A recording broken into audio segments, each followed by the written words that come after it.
Hello and welcome to episode 223 of the Nerds at Large Gaming Podcast. I'm one of your hosts, Darby Hallman. I'm Jeff Mayo. Jeff Mayo, video games. Video games. Video games, they just don't stop coming out. Nope, never. Can't do it. Can't stop, won't We stop. cannot stop them. How are you doing? Pretty good. How about you? Doing good. It feels like it's been forever. I don't know. 3 weeks. Yeah, it has actually been 3 weeks. Okay. Well, I think like 3 weeks tomorrow. That makes sense. It feels like it. Yeah. It feels like it's been quite the hiatus. But we back. The JRPGs are coming out. Yep. Jeff is fully back on his bullshit. Always. Yeah, this is going to be mostly the Xenoblade episode, but we got some other Evo news. Got some fighting games to talk about on multiple different levels. Yep. Nintendo decided to have a couple of little presentations. Yeah, finally. Yep. We can't get our one central Nintendo Direct, but it's just going to bleed out into everything different else, things. basically. Yeah. But Yep. Before we get into any Xenoblade bullshit, gotta follow up something from the end of last episode. Uh-huh. The predictions from our lovely normal contestants for our betting special. Will finally decide to Yep. show up, decide to finally do his due here. Yep. So pretty much we do these betting specials. Darby participates, Jacob participates, and Will participates. It And- feels like it, I guess. Yeah. And I asked them to predict the nominees for the Game Awards GOTY category. It's based on, what's out, what's coming out, all that kind of fun stuff. So they each fill out 6. We got Will and Darby's last time, but I'm going to run through them again to remind people, maybe even remind Darby of what they said. Darby had Elden Ring, God of War Ragnarok, Horizon Forbidden West, Tunic, Kirby and the Forgotten Land, and Neon White. Jacob, Elden Ring, God of War Ragnarok, Horizon Zero West, What? Tunic, Splatoon 3, and Overwatch 2. He kept that? I thought we taught them down from that. I know we already had taught them down from Saints Row, which honestly would be a better pick because at least they'll probably be eligible, whereas Overwatch probably won't. Who knows? He did not give me his replacement, so I'm keeping that. I might still give him the chance to. We'll see, because I did not ask him to not be like, yo, we're recording. If you have a replacement, let me know. So Yeah. if he decides to change it, I will still let him. I just don't. Yeah, I think it's still gonna. I mean, I guess the early access game has been nominated with PUBG before, but Yeah. So who knows? Who knows? And Will's Elden Ring, God of War Ragnarok, Horizon Forbidden West, Call of Duty Modern Warfare 2, Okay. Rogue Legacy 2, Huh. and Xenoblade Chronicles 3. I mean, I want to scoff at some of their choices or whatever, but my choices are just as scoffable. I don't know outside of the 3. I don't know. I forgot to make mine, so I don't have any at this time. So you can just scoff away without having to do anything. I can scoff away. A lot of these are scoffable for sure, potentially, but who knows? Like, Some pretty another thing, scoffable. it's not as many obvious things. I have my doubts about Call of Duty making it. Yeah. It's gonna be same old, same old. But then I have fucking Kirby and Neon White. That's definitely probably not going to make it, but they're on there for me. Yep. But I didn't know what else to put. But appreciate Will putting Xenoblade. Yes. Xenoblade would be cool. That would be a win for anime. True. But let's get into talking about Xenoblade. Jeff, unleash.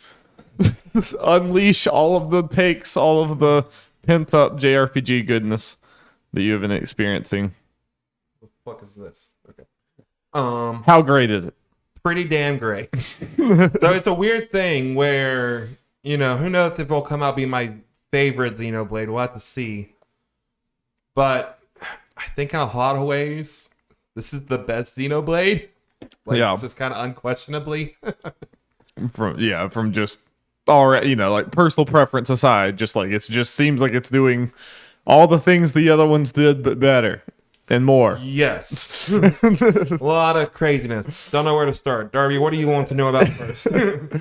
I think the thing that I am most intrigued by with this game is the merging of the two. Like, and the fact that the merging of the two games, it's not just the two worlds are colliding, but the fact that like every time I've heard you talk about it, it's like, oh no, it's even like the gameplay is like these like the Xenoblade 2 world characters play like Xenoblade 2, whereas the other ones play like Xenoblade 1. It's like that's fascinating to me that they kind of put that in the DNA of every part of this game. Yeah, so as far as people who don't know, at the end of 2, the worlds of Xenoblade 1 and 2 collided, and this is in the future where the two worlds have kind of coexisted for a little bit, and for whatever reason, the world's at what it's at. Right.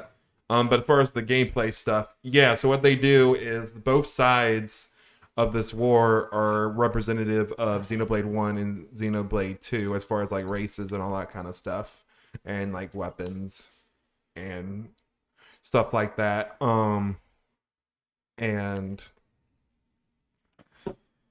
specifically as far as the gameplay goes, the arts, because they both have arts, but the way they work are a little different as far as specifically mainly with cooldown. Because Xenoblade 1, it was just a straight up timer. It's like, okay, this is how long. Right. But in Xenoblade 2, it's based on auto attacks. You got to get your auto attacks in for the arts to load up. So with the different classes from each world, each side are represented in that game as far as how the arts reload. Yeah. And at some point you unlock being able to have you have your normal arts that are set for that class, but then at some point you can unlock another set of arts that you can customize based on how leveled up you are in other classes, and you can only pick classes that are from the other countries. Right. So you have one side that is one representative of one nation, the other one's the other nation. Yeah. So it is further like, it's like this and this. You can cross them over, but it's yeah. I mean, I just think that's very neat. It's like they could have just merged the worlds and that'd be it. It's really, really cool. Or whatever, but the fact that they kind of like put that in the DNA of everything in the game, but it also doesn't seem like it's necessary. It doesn't seem like it's something that you have to play 1 or 2 to. No, unless there's some crazy bullshit that happens close to the end of the game. I guess for reference, I am probably decently far in chapter 4, and I did look. There are 7 chapters. Does not necessarily mean I'm halfway done with the game because the chapters are definitely getting longer as I go. Right. So.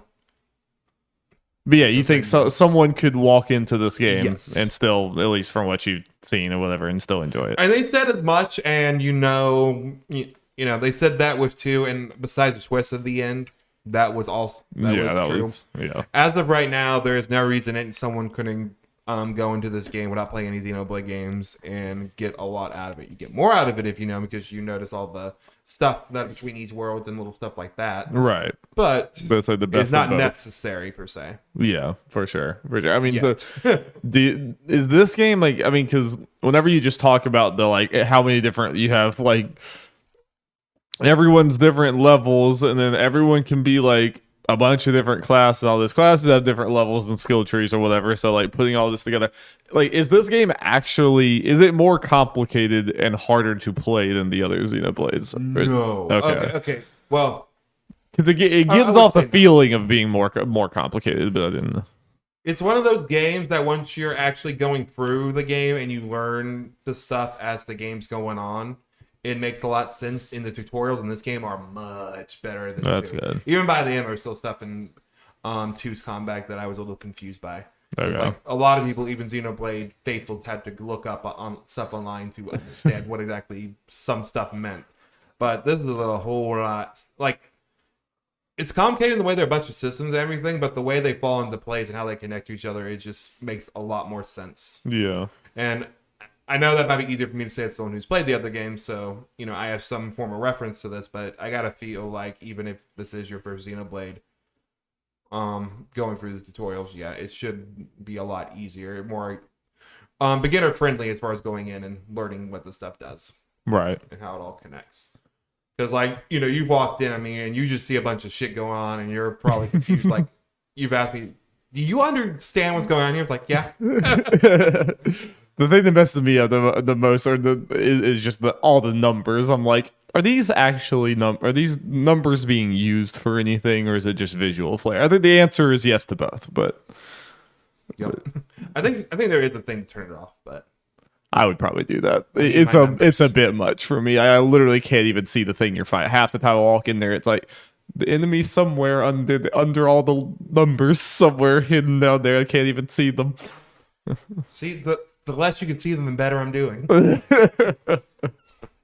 I guess that's true. I mean, do you think is this like one of your favorite JRPG systems? I mean, it does seem very different than other JRPG systems. There's maybe using like elements of them, but it's like a little bit turn-based, a little bit situational with that. But it's just like it just seems different. It seems like Xenoblade has its own breed. Yeah, so yeah, there are people that really don't like the Xenoblade combat. I'm someone who loves it. I love the style, I love the MMO-ness of it, and I think what I was saying, like, in a lot of ways, is the best. Combat is one of those, just because it's taking the best parts of 1 and 2 and putting it in a very more easier to understand cohesive package. Okay. But I'm kind of surprised that it is working. It has all the systems and it could be complicated like the other ones, but yeah, just it makes a lot of sense in my mind as far as how things work together and all that. Do you feel like is it satisfying to switch characters around? Do you need to switch and play as different characters like to make it work, or do you?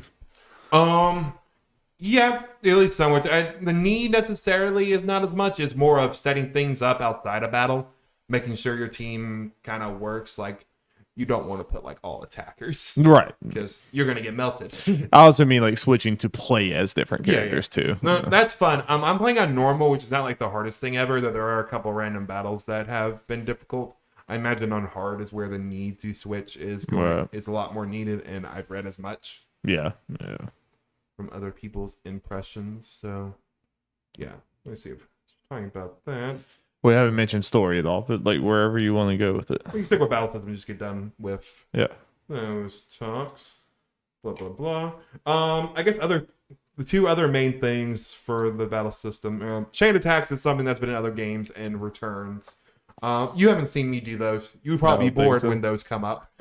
Celeste, when watching me yesterday, saw a lot of it because I've unlocked those, and yeah. So you build up. There's a little meter thing at the right that goes up, a little circle thing, and then you press the plus button to activate it, and you're just selecting moves and building up even more meters to do these combos to really.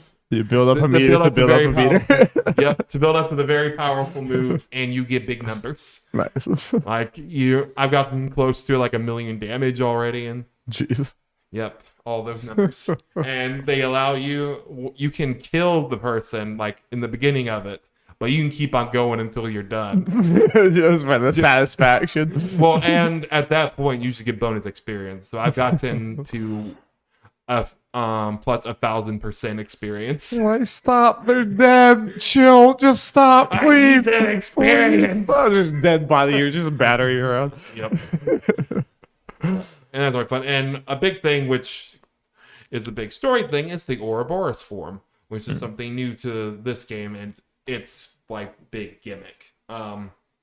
Where two characters, one from each nation, fuse together to this Evangelion mech thing. Hell yeah. And it big and powerful and stuff. I was kind of surprised going into it, like how often you're able to use that thing, because you can use it and instead of like health for anything or an exact timer, there's like a cooldown meter thing that it builds up, or a heat meter or something that builds up as you're using moves. Like as it's staying out there, you're using moves, and it definitely goes up when you use art. That when it runs out, it needs to cool down before you can do it again. So does every individual pair of people have a different timer with that, or is it just kind of a... Yes. Okay. So yeah, so there are times where I can do one, immediately go to the other, and then once they're done, go to the third one. Or I can use them all at the same time. Can you see like everyone's meter? I Honestly, I'm not sure. I don't know if there's an indicator as far as like when they're cooled. I guess more if there's like a cool, you can see when you're not on one of the characters from that pair, like they're cooled down. Yeah. Gotcha. Yeah, it sounds like a lot of information. There's already so much on that UI. I'm like, I don't know how you could fit 6 more bars on this UI. I don't know where That'd that only would be 3 because two true. Yeah, but share them. Gotcha. And there are link levels that build up if you don't use it for a little bit. That does some stuff like when what is that? The chain attack is I mentioned. At some point you operate so you can do Ouroboros attacks, which are very big and cinematic and do a buttload of damage. And when you build up, so the Ouroboros link level to like level 3, and you activate that and then go into a chain attack, you could just do 2 Ouroboros attacks. Okay. So you're kind of big super mega attacks all at once. You're rewarded for not using it for a while, basically, to like build up. Yeah. So you build up kind of slowly, then you go to a chain attack, and you take up like a boss's like half their HP in one go. Damn. So you just build that up outside the boss room and then be like, all right. No, it actually restarts. It's battle specific. Okay. So yeah, a lot of things with Xenoblade is very like each individual battle, like the arts will set to what their default like time is. Like the arts that are based on your class, you can use those right away, while the non-class arts that you have equipped have to build up from the start. Okay. And also your HP, you gain it back outside of battle like immediately. Yeah, I didn't know that. Yeah.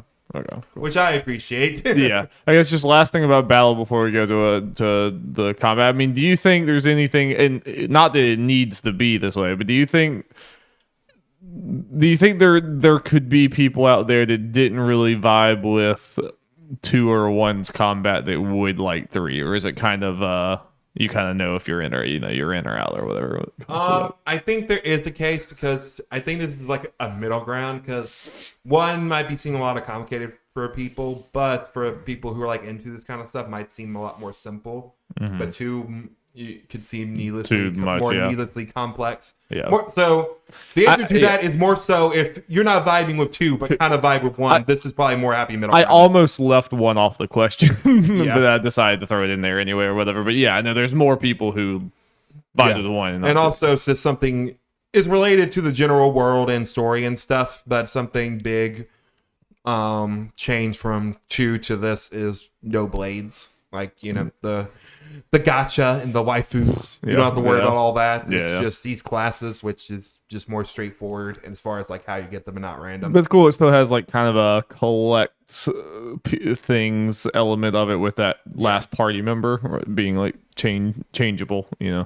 Yeah, and just you being able to use their class. So just throughout the game, at least for most game, imagine at some point, obviously you'll stop getting them for the last little chunk of the game. Yeah. But just periodically through the game, you'll get new classes and stuff. Yeah. So you're just not this is everything like halfway. Right. Yeah. I think it's a cool mechanic for sure. No. But the story, every time I've heard things about the story and hear updates, it is very interesting. I'm very intrigued, and it again makes me wish that like I don't know. Like, I'm interested in the story. I wish it was in a combat system that I maybe vibed with a little bit more. Even though I'm not 100% sure I wouldn't if I got into it, but I don't know. It's just, it's a big commitment. But the story seems very cool. Yeah, so general premise is, people who don't know, is the 2 Xenoblade worlds from 1 and 2 are pretty much at war. But it's it's in the future, but we don't know how much. And I wonder like if that's going to be part of the twist, or they just don't say and it doesn't really matter. Just enough to where memories pretty much of those worlds are pretty much non-existent. So pretty far to the people, because pretty much about every character you meet is less than 10 years old. Right. Because they are soldiers that are pretty much bred in test tubes. They show that pretty much right away. They pretty much start at age 10 and they have a 10-year lifespan, and they're pretty much spent the whole time fighting. Right. And that's all they know, to the point I'm like, okay, because I was wondering, like, okay, is there like anything that shows there's anything outside these soldiers, like in fighting to them or whatever? And it's like, no, they see a regular person who's old for the first time, like What the fuck? With those? Why are you wrinkly? Yeah, what is with those? Why does he look like that? So even around the world, you don't really see very many normal people, or they just hadn't seen them. They had just not been out in the world. They had not seen. Because you've kind of defected, basically. We defected from the two armies pretty much by force, and they showed this in trailers because of the Ouroboros thing. Mm-hmm. The party turned into the Ouroboros and it pretty much hunted down. Okay. Interesting. By the two nations. They do act very adult for being less than 10 years old, mentally. Yeah. But they've been through shit. I imagine the way it's, this is a sci-fi anime thing, so I think it's easier to go with. I think you can ignore the whole them technically being 8 or 9 or whatever it is kind of thing, and just go with, I mean, they do this the official thing that being like 18 or 19 or something. Yeah. But because they spent their whole life fighting and everything, they're a bit more mature. Yeah. They had full adult I mean, they're basically like cyborg. Well, they're basically like science cyborg clone thing. So I mean, whatever. They were just made with a full intelligence, Yeah. Okay, that's fair. Yeah, they're not like an infant in a 10-year-old's body. Yeah. Like mentally speaking. Mm-hmm. Seems like they popped out and are pretty, But that whole like ticking clock thing, and the fact that like, everyone you know and close to are gonna die soon. It's like every character has this mark that kind of shows like how long they got left, because it's like fully red at the beginning, but as the years go by, the red kind of recedes into a little dot at the edge. The reason I did on my chin because one of the characters is on their chin. Nice. Spots. And one of the girls in the party. Mine's on my ass. One of the girls in the party, Mio, they say straight up from the beginning she only has 3 months left. Oof. So there is like, so part of the thing is, you expect this would happen is she might get a little frustrated that people might be taking this a little leisurely. It's like, hey, you guys have a little more time than I do. Yeah, I mean, no one's been able to fully solve the age-old RPG problem of the world's ending or we're about to die. So let's go, like, gather some mushrooms. Yeah. Let's go save a cat out of a tree. Blah, blah, blah, blah, Yeah. But that is a very cool central gimmick. Fucked up, but very interesting. Mm-hmm. And there's just stuff going on like, okay, how much do the queens of the nations now? Because, again, if you're any familiar with Xenoblade or watch the trailers, watch anyone talk about it, hey, those might be characters from 1 and 2. Right. And what's their deal? Why are they the way they are? How did they get to this point? All that kind of stuff. Why are they doing this messed up stuff? Yeah, and you got a kind of weird third-party thing going on. Not really. It's their break. You got this group called Mobius, who are weird. Morbius? Are they morbid? They're morbid. That can kind of pretty much do what you do. Transform to weird monster mech things. But when they're in their human forms, they're wearing these fancy suits or whatever, and they obviously have their own agenda, which is not very clear in the beginning. They're just kind of being all fancy and evil and stuff. Got to figure all that out. What are they doing? And it's kind of fun because they're watching and like what your party's doing and everything going on in like a movie theater. And it's like, wait, movie theaters aren't really a thing in either world from what I can recall. It's weird, yo. Just in the levels. Boop, boop, boop. Let's see. And also a little fun thing that goes on. I mentioned like the classes and everything. How you get those is you do hero quests to recruit that character to be able to join your party, as Darby mentioned, as the 7th member of your party. And you get their class as well. And when you beat the hero quests and get them, one character that's from the nation that hero is from is an inheritor.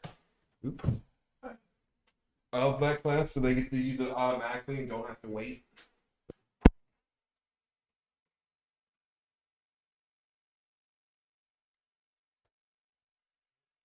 Which is nice. And the way it works is you kind of want to maybe put that character in the party quickly, because besides the inheritor of the class, the other people, like on the class select screen, have a little thing that's filled up for that class slot, and depending on it takes some time for them to learn it based on, if there's someone with that class in the party. So if you have the inheritor, or someone else, the hero, and someone else in your party who has the class, that meter will grow faster, and then other characters can start using that party. Okay. Start switching around. We got any final thoughts for initial Xenoblade talk? Pretty damn good, Dari. Pretty damn good. Nice. Goaty. Soundtrack of the year? Oh yeah, some good shit. That chain attack theme. That is some good shit. So yeah, based on the way this goes, yeah, not gonna get into obviously de-spoiler talk now. We might do, unless Dari feels like they'll really go into it. I can unload on. Yeah, we'll probably plan to do that. But I mean, honestly, this is great. And if you have any interest in Xenoblade, just kind of like I said, you can go into this game and be fine. I think it's recommended. And I'm not finished with it, but I think this will quickly could be like one of my favorite JRPGs of all time. I mean, I've said that with Xenoblade 1, and this might be better than that, or at least on the same level. On paper, I think it is. It just depends, like, if stuff hits for me more. And, want to see how the rest of the story goes and all that kind of stuff. But it is a Xenoblade game. It only gets crazier as the game goes. Damn right, baby. Strap so in. That, Jesus Christ. Strap in. It'll be some good shit. Yeah, no. I'm excited for you. I'm happy for you. Glad you got this game now and not in September. Like it was yes. That's pretty cool. That is pretty damn cool. You know what else you got now when we thought you would get it probably never? Yeah. Digimon Survive, baby. Let's go. An actual video game that exists in the world that you can play. It's real. I can't believe it. After all these years. Not even in a joking way, just after all these fucking years. And it's hilarious that after all these years it finally comes out and you've probably barely played it because it's right next to Xenoblade. Yeah, it just had to come out the same day as Xenoblade. Just had to. I feel like I've done about 3 or 4 hours in. That's good. Nice. I'm enough to give some impressions at the very least. Hell yes. Well, drop them on me. So far, it's pretty good shit. Yeah. So, yeah, people who haven't kept up with Digimon Survive, it is a visual novel tactical RPG hybrid. Though, especially after playing it some, I imagine it will go up a little bit. Very heavy on the visual novel side. They said as much. Yeah. But yeah, it is very heavily in that way. It's a 13 Sentinels. Hopefully the combat part of it is better than 13 Sentinels, but we'll see. That's it's not bad. It just so far seems to be very, very basic. Just very simple commands. I'm not really sure like how the progression is going to go because right now it only having like one regular attack and one skill per Digimon. It's not really any indication much as far as getting more skills and everything. You can recruit Digimon as well, so you can get that variety in there and everything.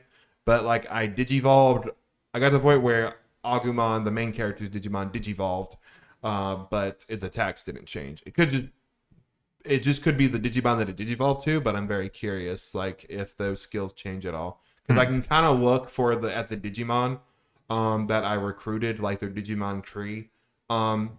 Some of them are just kind of silhouettes, but I follow Digimon long enough to be able to kind of figure out what those Digimon are. You're not like, yeah, those Digimon are quite different from the trees can go in very different ways for a lot of these Digimon.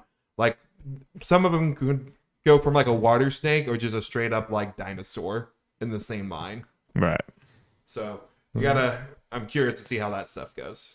Okay. Well, is the visual novel good enough to be the main draw? And like so far, yes. And, yeah, I'm excited to go through because I read some spoiler-free impressions of stuff kind of leading up to me actually buying the game. Because I was planning, I'll just wait a little bit till I get done, like, way into Xenoblade and see how that goes. Then I just read it, stuff like, no, I want it now. We all should know, Jeff, if Jeff reads 2 good impressions of it, the Digimon fandom's going to drive him to get that. Yeah. So, yeah. And so part of the impressions were a lot of, this is the best Digimon story since Digimon Tamers, which is the 3rd season, and just about unanimously declared the best Digimon season by far, and then a good chunk of people being like, "Oh, this is just the best Digimon story." Damn. In a mainstream thing, so it's like, I need this now. So what I really like about the way the story is set up and everything, it like immediately kind of goes into like has like a darker, more horror vibe to it. I can see it kind of going off the horror bit a little bit as you go on and making it a little more shonen-esque, which is fine because I'm into that shit, obviously. But just the general tone is different for Digimon, and like I said, it gets darker, and they keep on mentioning like they could die multiple times, and they've said in the marketing, I've seen people mention like not specific characters or how they die. I just know yes, characters can. It's just straight up die in this. These kids can die. Nice. Like yeah, give me that shit. So it seems like it's kind of made with adults at least also in mind. Even if it sounds like this one compared to about any other Digimon game, adults more in mind. I think they've even mentioned like people who grew up with Digimon like from the early that's days. smart. They're at the age now where like, and Digimon obviously is like not as popular and stuff as Pokemon. I think like your angle, almost like DC versus Marvel. I think DC is realizing like a lot of the fans that grew up or whatever are adults now. Yeah. Let's give them some content or whatever. It's like I think that would be smart for Digimon. Yeah, well, it's hard to say now because of how fucking long this game was in development, but it was a visual novel, little tactical RPG thing, so it was supposed to be just kind of a lower budget game to come out, to satisfy those fans. Yeah. In between the Digimon story games, which are considered the mainline games at this point. But yeah, they had to pretty much completely change development studios and start completely over. So it took them a little longer and more budget. So we'll see. At least on Steam, it looks like, and the Switch, it's been high up on the charts since it released. That's good. So hopefully that means good things as far as that goes. Art still beautiful. Yes, the art is very well done. As far as like the little portraits you see as people are talking. There's one weird thing. I don't know if this is a Switch only thing, but I can see it when it transitions between the different like I guess poses characters do. Some stuff like disappears. It's not like it's a quick it's like a blink and you miss it thing, but it seems like things disappear different. So for like a split second, some characters look like they're bald for like a millisecond, which is kind of funny. And it may be a little distracting if they're doing it too much, but and all that. But something I really like about the way the story is, or at least as far as the characters, in a lot of Digimon games, for the most part, besides a couple maybe key characters, the trainer, the Digimon tamers will have personalities and stuff, and different people you meet, and maybe some like bad guy Digimon will have personalities. But the Digimon you're using for the most part don't really have personalities unless they are the partners of another character, usually not the ones that you are directly controlling. What I like about this is each of the 8 teenagers that are tamers in this world or have Digimon partners, all their partners have personalities and a lot of dialogue like that are on par with, at least so far, with the humans in it, which is nice. And they all have the different personalities. It's it's a bunch of right now anime cliches as far as it, like the Agumon is just the fun-loving little goofball partner. It's like very similar to the Agumons that have been in the anime. The best friend, he's a little more on the goofy side or whatever, and his Digimon is kind of the more serious, knowledgeable one. And then there's the girl whose dog Digimon is very protective of her and just thinking about her all the time, all that kind of stuff. Again, that's just it's nice to have that kind of dynamic that we're used to just really in the anime in this that helps it set it apart from other Digimon games. Yeah, that's cool. I'm sure in comparison to other Digimon properties, you're probably just going to have a lot more time in general to have like dialogue and stuff fleshed out, because like I imagine none of these other games or shows or anything are going to have like this many hours of just like people talking. It's like no, especially compared to like Cyber Sleuth, which is considered like one of the best Digimon games, at least the recent ones, where it's primarily gameplay. The story is it's there. It's there. Yeah. It's nothing, whereas it's nothing great. This one, the story characters are kind of fun, but like this one, the story has to be really good because it is the main course. It's the It is a straight up visual novel, and I am very curious how much I get out of this game as far as playtime, or how much I feel like playing, because obviously I'm going to at least beat it one time, but I know there are 3 different routes, and I'll have to look it up at some point just to make sure, because this will also determine how much I'm going into those routes. How long is the game supposed to be? I think one route beating at one time is supposed to be like close to 30 hours. But there is a point, and I saw people say they make it very clear, which is the branching point to the different routes. There's a chance I might have to start over one time based on what people said to get to the third route, but apparently there is a true route.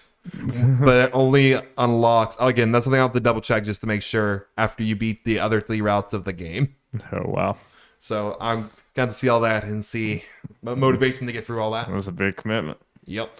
But, I mean, a lot of visual novel stuff you can get through pretty fast after a second time. You can skip some things.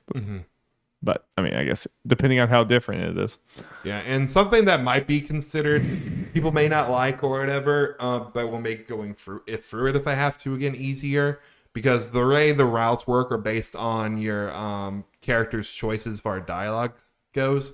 I'm trying to think what it was. I think the 3 different things are moral, raffle, and harmony, or the 3 different like. What does raffle mean? Raffle, wrath. Feel my wrath. Okay. Gotcha. Not raffle like the tickets. Yeah. And you make the choice and you build up like a little point system thing on that. Like it's literally 1 point per each choice you make for each of those kind of choices. Okay. And when it's obvious when those kind of choices are up because it's literally 3 different choices. Okay. And each choice, like left, right, or up, always corresponds to the same. Okay, so same like, type. Does that change some certain story things depending on what your stats and are? And also determines Akupon's evolution. Yeah. I think there are certain, at least it was this way for his first evolution. There are story points when he evolves, and it looks like depending on what is the highest value at that time is what he digivolves into. So have you just been choosing one and no, running with it? I'm just playing it as what I'm just, at least for my first one, just going how I would feel naturally, and then I might have to be a little more forceful on things. Yeah, I like that. Like some of the choices, a lot of them, because especially since it's early on and things are kind of dire and crazy to these kids right now. Some of it's like, help this person or run away. Right. Fucking kick sand in their face. Yeah, like I'm not gonna run away. I gotta be a good I gotta be good for my Agumon. Yeah. Make sure he sees me for be him, cool. Be a good role model. Yeah, be a good role model for my boy. Well, hell yeah. Well, I'm excited for you. It's definitely anyone interested in it.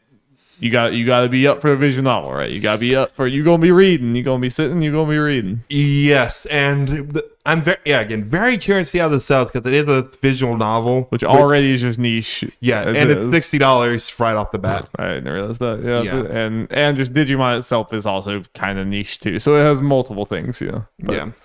But I mean, I have heard more buzz about it than I already would have thought. Yeah. So that's and reviews are good as of right now. When I looked earlier, it has an 80 on Open Critic, which for a visual novel and is very good. And considering everything it went through in development, yeah. The fact that it came so as far as that goes, I am pleased to see that, and yeah, I'm enjoying it so far. I'm getting what I wanted out of it. Maybe potentially I'll just be bummed that maybe the combat couldn't have been better. Yeah. Again, we'll have to see how that goes because that's also something I just kind of seen. Like, I hope it's not too much of a roadblock. I hope it doesn't get to the point where it's like, oh god, I gotta go do. I just want the story. I don't want to go do that. Well, what I have also heard from people. Like it just seems to be easy. I think there's difficulty levels, but it doesn't seem to be like that hard. That's good. I mean, that's how I got with 13 Sentinels. I ended up bumping the difficulty down, not because it was even hard. It's just not entertaining. I was like, please get come on, let's get through this. I feel like at where I'm at right now, and what I've been hearing, at worst case scenario, it's gonna be like a 13 Sentinels thing was where you were like, I'll be really into the story, but the gameplay is just kind of whatever. So if anything, we'll just want to try to get through that faster. Yeah. Cool beans. Alrighty.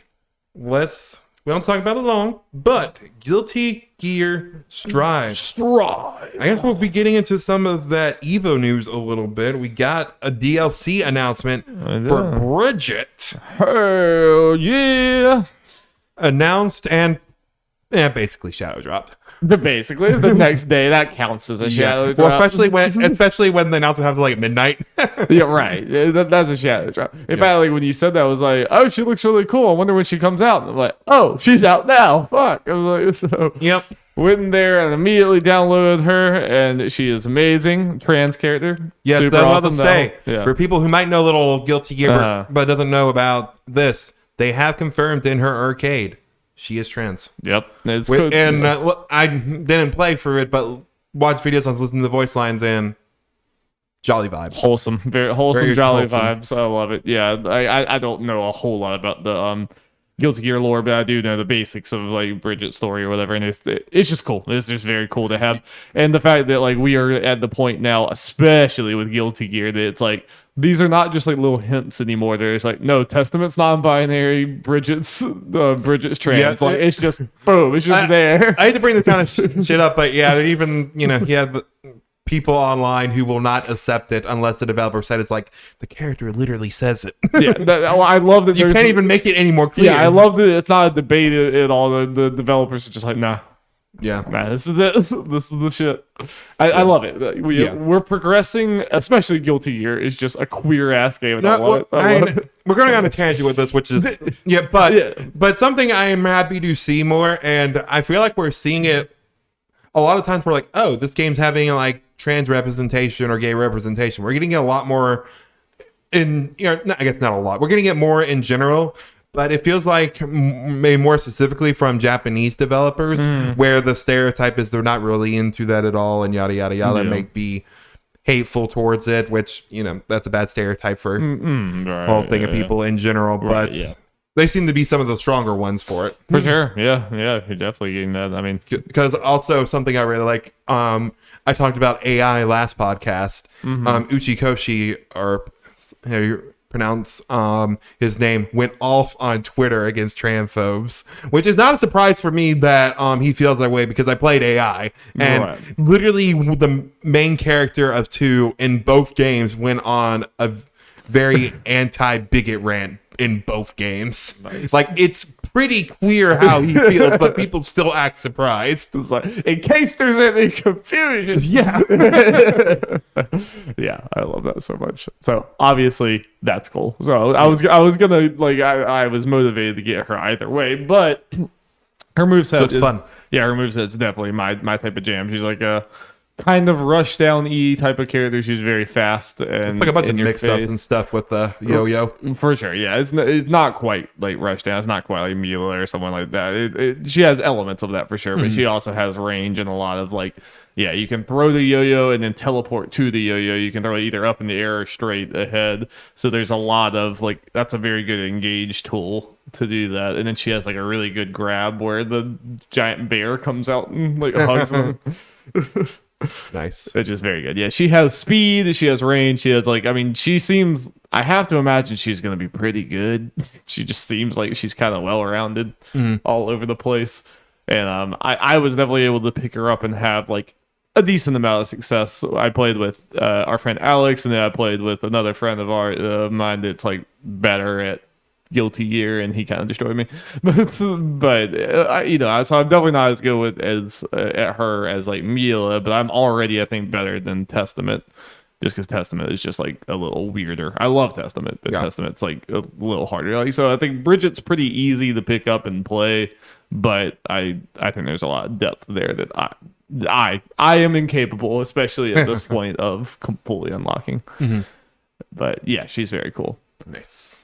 And just in general, Guilty Gear is just, every time I play Guilty Gear, I'm like, yeah, this is a really, really fucking fun game. I just don't play a lot of fighting games, but I'm pretty okay with that, with this being the fighting game that I do every now and then pick up and play. Like, of all the fighting games, I think this is like by far the best one I've played, as far as just, it's simple enough to where you can pick up and play it, but there's also a good bit of complexity there. So it's like there can be have and have nots, but it's not just like overwhelmingly complex. It's way more stripped down than the older Guilty Gears, which I love. I know a lot of people don't like, but I love it. And it's just fucking drop dead gorgeous. And the style, it's queer, it's everything. It's just great. It's wonderful. I love it. Bullshit blazing. But it is bullshit blazing. Most important thing. Keeping on that DLC train with Mario Kart 8 Deluxe. We finally got them. We got them sweet Pack 2 courses. Only like 30 something left to go, right? Yeah, like 32. Insanity. Yep. Absolute insanity. Go pull it up. But yes, we did play the new tracks that some old and then at least one actually brand new track, right? Yes, that's kind of the fun thing about this and gets me more excited. There are a couple things about this pack in particular. They get me really excited for the ones that are coming up. And also very funny, if people want to go look at it, we're not going to cover it here. But because of data mining, people have pretty much figured out most of the rest of the DLC. Which tracks they are. Wow. And there's some good ones in there. You can't hide anything from the internet. True. But a couple things I really like at this. Yes, we get that new one. It's coming to tour, but it is debuting here. So that makes me hope we get a couple more of those. And compared to some other ones, this looks like, okay, this looks like it might be made a little more with 8 in mind. And it's just crazy with the way things are going off and just the way Which one was it again? the Sunday one. The ice cream place. Okay. Yeah, gotcha. Yeah, that one fucked in my head. Yeah, I really like it. Yeah, no, it's good. It's good. And also something that just has me excited after playing more of them. I really like the tour courses just across the board in these games. Because it was funny, just from playing with you guys a little bit who either have not watched this. My familiarity with these courses are a lot of watching people play them like on stream and stuff. I've dabbled in more than y'all have, but just the way it messes with people's minds when the track changes in between laps. Like, yeah. I love that about these courses. I really like the lap changes. That's a concept that was just not explored really ever, and I really like that. I think it was Sydney. Sydney, where there's like these ramp things that on the first lap you go through it and you can kind of go under it a little bit, but it just stops. Like, what the world is this? I think one of you guys even mentioned like, why is this here? What the fuck is this? And then once you went around again and you can go through those ramps, it's like, oh. Yeah, that was really cool. And just the fact that, like, especially if you didn't really know it was going to happen, I think several of us were like, wait a minute, this is there. We slowly realized what was happening. It's like, wait, I didn't go here in the other one. And then suddenly in the last one, you go in the opera house. So it's like, oh, shit. It's I think it's just safe to assume because it's been this way so far. Well, any tour track that is based on a real world place. Right. Is going to be doing that. Tour courses, like, let's just kind of, for the sake of argument, assume the Sunday one is pretty much a tour course, and Ninja Hideaway, which is from the first DLC, which is a track I also love. No, it's amazing. Will probably be more straightforward because they're more like normal tracks. They don't change between laps. Yeah. So that's just the way I look forward. But something else I am also makes me excited because we have Calamari Desert, Darby, which is the N64 track but had the train. Right. The very cool thing about that is it does change in between laps. Right. It is the first one I think we had from that didn't originate in Tour that does it. It's because it takes the changes that happened in Tour with the different structures of it and just applied it to Mario Kart 8. Right. So it's like, okay, that gets me excited. They can do this for more the older tracks. They're and actually mix them up. Changing things about the older tracks, not just copy paste. Basically. Yeah, and obviously they're taking them from Tour, and depending on the track, the levels. But to us, they're all new too. If you played a bunch of Tour, then the 3 people out there that played a bunch of Tour. Tour popular. I'm kidding. I'm completely kidding. But the people who played Tour or whatever, this might be a little bit of a bummer because you've already done all these. But to me, it's all new.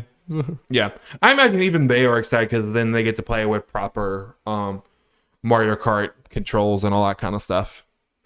Yeah. So there is a benefit to obviously, even if you have played Tour, getting these because, people are like, oh, talking about Sky High Sunday. It's like it's the only new course. Like, to my mind, any Tour one is new to me. Yep, might as well be a new course. Might as well. And I really haven't played enough of the old ones, and I haven't played in so long. Like some of these tracks I haven't played in since I was a little kid. You know, it's like And- Waluigi pinball is awesome. Oh, yeah. It's so cool. Yeah, I'm glad we're in this one because people were asking about it, every little thing.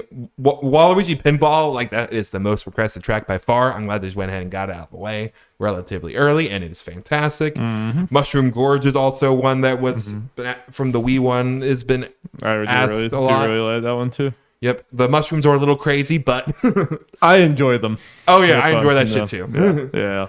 So Yeah, I just like that these definitely have a different vibe than Mario Kart 8, obviously. But Yeah. like even more so, you know, Mario Kart 8 has some old tracks that were reimagined in Mario Kart 8, but I think still even all the base Mario Kart 8 and DLC Mario Kart 8 tracks still kind of have more of a cohesive vibe than these kind of seem like, no, we're going to go out there with some of these. yeah, which is and cool. for like yeah, primarily because those were made with Mario Kart 8 in mind. Correct, Right? These yeah. aren't Exactly, strictly, which is cool. Just- Yeah, it's a happy accident that it ends up feeling more fresh because of that. Just because Yes. it's literally from a different game. It was made for a different game, which is certainly cool. It's just this they are straight up like everyone is hearing Mario Kart. Oh yeah, well, it's gonna be so weird because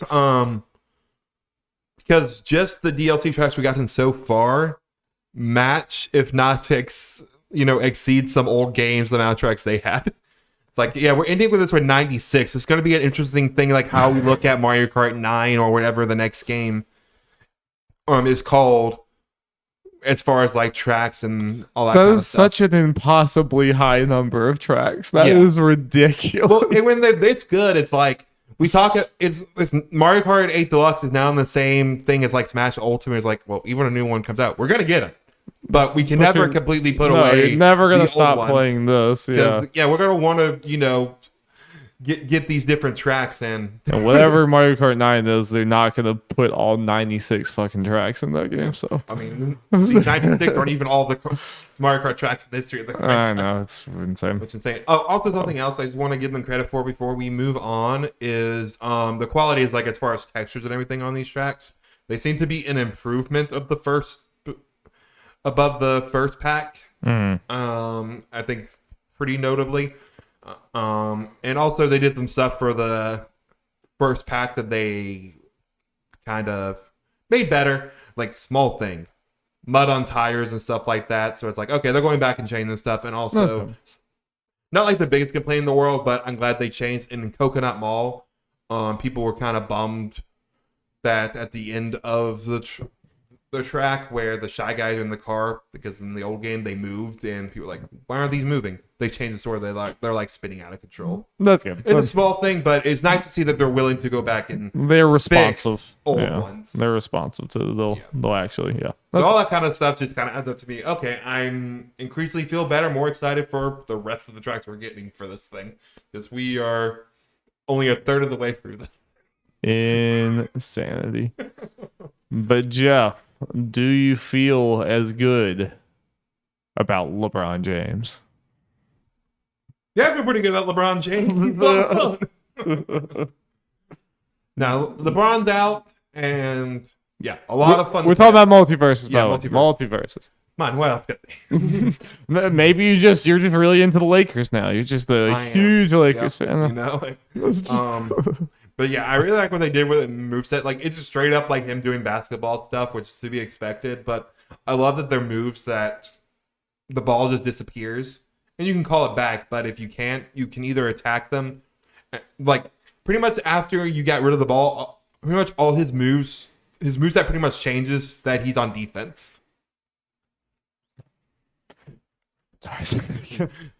When you get rid of when you have the ball, all his moves are like offense, like offensive, Yeah, that's okay, what I yeah, mean. yeah, And when you get rid of it, it's all defense. That is very cool. Very cool. Like pretty much. And they guaranteed added the meme of the thing. Yeah. So it's- which is great. Yeah. they're just having fun out there. Mm-hmm. They're straight up just having fun out there. Yep. Again, my main problem with this game is the monetization stuff and little stuff here and there, which I expect. It's in early access, yada yada yada. They'll fix some of the stuff. May not monetization. Not the that's a different monetization, game, yeah. But other little things. So I'm very excited for the future of this game. We got Rick and Morty coming. It's working for him. Yeah. Clearly working for him. It's another news. It's already had over 10 million players. Woo! This game is going to be huge, and Yeah, it's working. and I think it did very well at Evo. Yeah. Like as far as viewership and just general enjoyment of watching the game. That's in good. its first like big pro tournament. That's big. Yeah. Yeah. Yeah. So I feel good about the future of this game. Yeah, especially now seeing that. I mean, you know, I'm sure some of that will drop off to some degree, but with how fast they've been moving here, I feel pretty good about anytime there's a lull, you won't be that far from the next new character that's gonna bring people back. You know, it's like I'm not worried about a Nick All-Stars type situation happening where they just go radio silent for a long time, and like, you know, it's like it seems like a pretty happening process over there. They have actual. They gave out a little season 1 roadmap that's gonna have like arcade mode and ranked mode and all that kind of stuff. But you know, and this is anything new. We knew they were doing seasons, but the fact of they are doing seasons, and you got to expect multiple characters per season. They have a plan, at least for the foreseeable future. Yeah, pretty steady release of content. Yeah.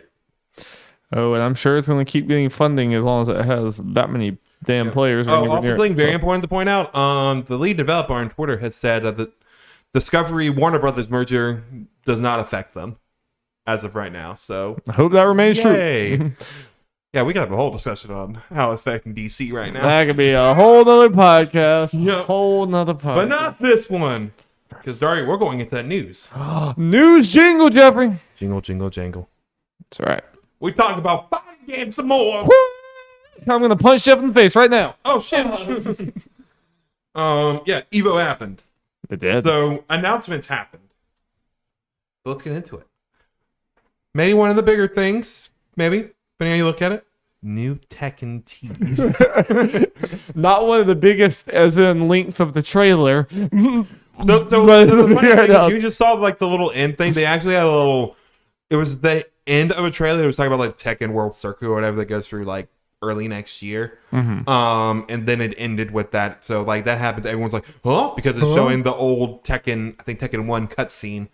And yeah, it just leans in on Kazuya's smile, creepy ass smile, goes into the badass new smile. But yeah, it's exciting. We'll call it Tekken 8 probably for now. It could technically be a Tekken Tag Tournament 3 or whatever. Yeah, it could be anything. Yeah. We just know new Tekken is New coming, Tekken. which is about time. And it's very exciting, especially for the hardcore fighting game fans that, probably relatively about the same time we're getting a new Tekken and Street Fighter. Yep. Yeah. It's wild. And you have to imagine that the realm's going to be sometime. Oh, yeah. Sometime around here. I mean, not the hardcore fighting game fans care about that, but it's still, next year should be a big year for fighting game fans. I mean, if Tekken comes out next year. But just in general, now is a big time for. I'm just really hoping that they learned their lesson and they're not going to be making it arcade exclusive. I know. At first, especially since that mainly just applies to Japan. And I would think that we have to be over that at this point. You would have to realize that's. I think it hurt them for a bit, but then Tekken did really well once they went to console. They're like, okay, this was originally was a mistake. Yeah, I would put my faith in the fact that we're probably done with that. That whole thing. But yeah, it's cool. I'm not a Tekken person by any stretch of the imagination, and it is not the fighting game that I want to play. Too much for me. Too complicated. Too many inputs. But craziness. That is cool. You don't like have a button for every limb? If I want to do that, I could go play Quap. But what I am more interested in, probably still not going to buy it. But goddamn, Street Fighter 6 keeps looking good. Yes, Kimberly and Jury were announced. Kimberly being a new character, a new Girl power. ninja. She looks cool. I like her spray Pretty paint colors, shit. Yeah. Just see if I'm very curious. Like, I guess the impressions are good from when people played it at Summer Game Fest, so I guess that's fine. Just all the effects and stuff. I'm just wondering if some people will find it hard to read at points, Yeah, I don't care. It looks cool. Oh, yeah. But I know other people just want to play. I've heard no complaints from people as far as... There's a lot of people who just want to play on fucking training stage because they don't want any visual or anything. It's like, that's boring. Yeah. I think she looks cool, though. Indeed. She looks very, very cool. Very cool trailer. I mean, so Jury looked cool, too, but Kimberly was just more flashy. But they both look... The art style is just so damn good for 6. Like, they really nailed that. Yeah, I think it was a good thing because, people don't care for the look of 5. I don't either. It looks older than it even is, honestly. Yeah. When you look at its contemporaries around it, and it's weird because it's very stylized, and usually that kind of saves you from looking old. But I don't know. Street Fighter V just kind of had the worst of both. It just, yeah, I can't put my finger on it either. But I've never really enjoyed the look of 5. Like I like the look of 4 and 3, and, you know, all the other ones more than 5. But this one is like the perfect blend of that comic booky stylized thing, but also looks realistic. It's just like this amazing merge between them, and all the effects, the hip hop stuff. It's just cool. It's very cool. Street Fighter 6 is something I'm very curious to see the reception for, and just sales like compared to other Street Fighters, and especially compared to more recent ones. Just because you seem high on it, but you always gotta. I'm probably not gonna buy it, but the fact is, you gotta say that means it crossed your mind. Oh, which, yeah, which is no. So Yeah. it obviously, and I've seen the other plays like, oh, this looks really good and everything, and people getting excited for it. It's like, okay, this probably means very good things for it. And the fact that we don't know how exactly it's going to work, but that single player thing where you're walking around the city and doing all that, For sure. it's like, okay, this might dip into the Mortal Kombat casual crowd a little bit.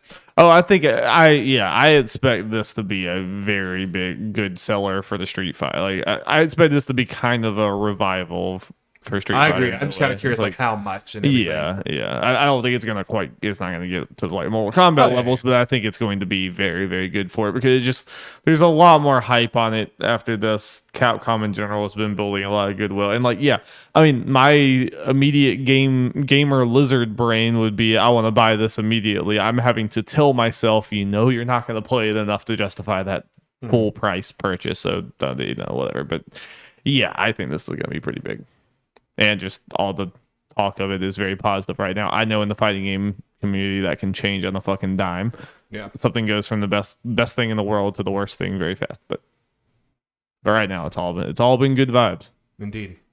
Let's keep those good vibes. Yours also good vibes, Darby? Guilty Gear selling 1 million copies. Hey, it's about time. They announced that at Evo, and apparently it just happened like the week before. I know, it's a little bit of a bummer. I wish that had happened. That deserves to have happened a while ago. But. Yeah.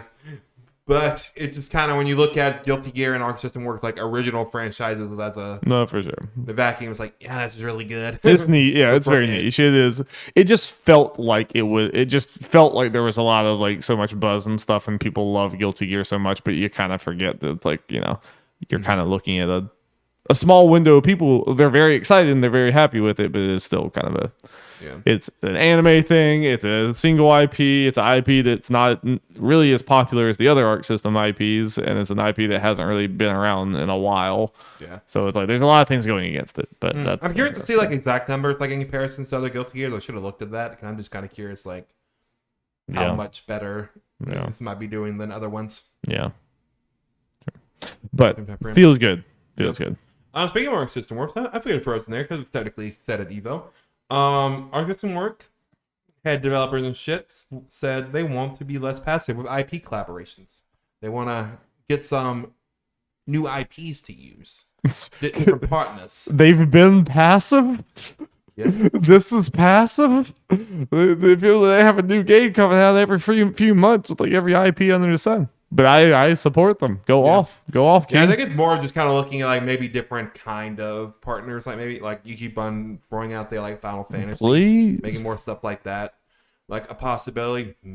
Some people interpret it as, hey, maybe they're not going to work with like Bamco as much. Mm-hmm. I guess it was really just fighters. It's always sunny fighting game. Let's go. Yeah. Like I am gonna curious like going forward, like how they're gonna, because you would think we would got to the Persona 5 arena by now. You would. I feel like they did it well enough, so I'm curious if that's something that's maybe in the works. Yeah. But no, I'm here for it. Please just get every new weird IP, because all their games are good. No. Even the IPs you don't care about, they're good. I want One Piece, damn it. Give it to me. It's certainly not like the least likely thing. I mean, it's definitely on the list. The thing that hurts it is Dragon Ball FighterZ success. Yeah. Or it being as successful as it is, because I think they announced, I don't know if it's like a recent thing, but it has broken 8 million. Yeah, they're gonna make, for better or for worse, they're probably gonna make it too. Well, we mentioned kind of 2 of the ready games. I'll just throw this up here. Speaking of Dragon Ball Fighters and Persona Arena, Dragon Ball Fighters and Persona 4 Arena Ultimax and Samurai Showdown all got an announcement. They're getting rollback netcode. Roll it back, baby. The dream is happening. Viva la revolution. I don't think Persona is that much of a surprise. I feel like that's something that might have been rumored, and it being kind of more feels like Arc Sports might have a little more say in that, so that's not much surprise. I think it's same with Samurai Showdown with SNK. They're all seem to be all for it, but harder to go back and put it into games, but they're doing it. Dragon Ball FighterZ is the biggest surprise here, and I would say the biggest out of these things, obviously because of the size of the game, and I think people really enjoyed like its Evo showing. That final match was pretty crazy, I will say. And yeah, I think the main thing about this, though, they also said when this announcement happened for fighters that they are done with content. There are going to be no more patches, no more characters, yada yada yada. So you should assume the window had passed for that. Yes, well, they said it with the announcement of this. So everyone's assumption, I think, it is the case, is this is kind of a beta, and it'll make fans happy for a Fighters 2. Yeah, which is kind of a bummer for me because I don't know how much I've said it on camera. But we talk about a lot off camera. I don't feel like the Dragon Ball has enough characters who just like new characters who completely justify it. One is so good, that it kind of eliminates the hype or what the selling point for a 2 would be. Yeah, because you're kind of scraping the. Like, there's no, like, top-level characters, really, to go. Like, once you get, like, really excited, like, yeah, they're going to be in it. Right. So that's, like, Mr. Satan. Yeah, which is hard to be, like, a front-of-the-box seller, as far as stuff. Yeah, so that's why, like, I pump, like, One Piece. I used to say, like, Shonen Jump in general. But after Jump Force, that may not be a good thing. Even Naruto. Yeah. Could be, yeah. Naruto is probably the more likely one. Yeah, I feel like Naruto. I mentioned that because I do think it's more likely than One Piece. Yeah. Please don't be Demon Slayer. Please. I also think that's more likely than One Piece. Please. Please don't be Demon Slayer. That American popularity, Jeff. That's a hell of a thing. Fuck Americans. But the rollback revolution is fully underway. I mean, I think we're already at the point where it's like if you don't have rollback, people are gonna question why. Yeah, at this point, and correct me if I'm forgetting anyone, all the major like fighting publishers that are known to for a fighting game franchise or whatever at least have a game of rollback at this point. Sounds like with these announcements. I didn't know that Mortal Kombat already had it, but like the fact that it does, it's like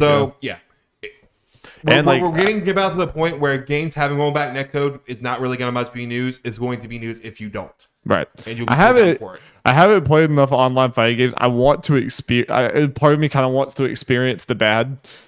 The bad like delay based netcode just to have a feeling of what they're talking about. When I throw in like an old game and hope someone's on. Yeah, because when I play Guilty Gear, it's like buttery smooth and amazing. Which apparently, Guilty Gear is like one of the best. But. Yeah, and there are levels of rollback. Like I know some people have problem like Multiversus rollback netcode. Like, it can be kind of spotty in places. Partly depending because there are 4 players sometimes. I'm sure that makes sense. 4 different internet connections too. Yep. So it makes it harder. But I know Maximilian dude was talking about like, oh, the game's playable now. Basically, it was just like that was part of the reason why he never wanted to play Dragon Ball Fighters is because it was so hit or miss as far as the connectivity. But sounds like based on what he was saying, jump in more once this happens. That's hype. Yep. That's good. It was a good parting gift if you're done with Dragon Ball Fighters. At least like at least it's because if it hadn't have gotten this, it'd probably be one of those. It's like. It's technically one of the best fighting games of all time, but do you really want to go play, when you play online, it's like you better be in person. Just because, all these other games have rollbacks. Like this is going to help its legacy ongoing forever now. Like now that it has this, it's like, okay, well now it can forever be a game that everyone plays and without caveats. So it's cool. Time to talk about some SNK games, Darby. Samurai Showdown characters are coming to King of Fighters 15.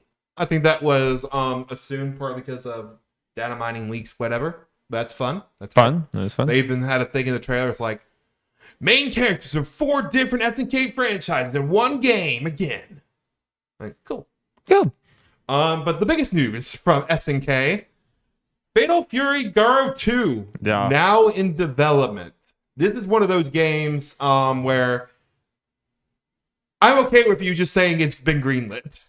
You're right. Because apparently it hasn't been since when was the last one? The last Fatal Fury game was over 20 years ago, Which like is in wild. the 90s. Yeah. This pretty much just went to King of Fighters has been the franchise, which has the Fatal Fury characters in it, or at least a lot of them. Right. But it is its own separate thing, and fighting system, as far as I know, is different. Yada yada yada. Yeah. So for those people, this is exciting. Yeah. It's one of those when the ink's dry, you can go ahead and celebrate. You know? Yeah. Yeah. I give you the pass for this one. There you go. I agree. I'm Especially for this kind of game with this kind of audience. Like, yeah. Yeah. I am excited for Fatal Fury fans. Yes.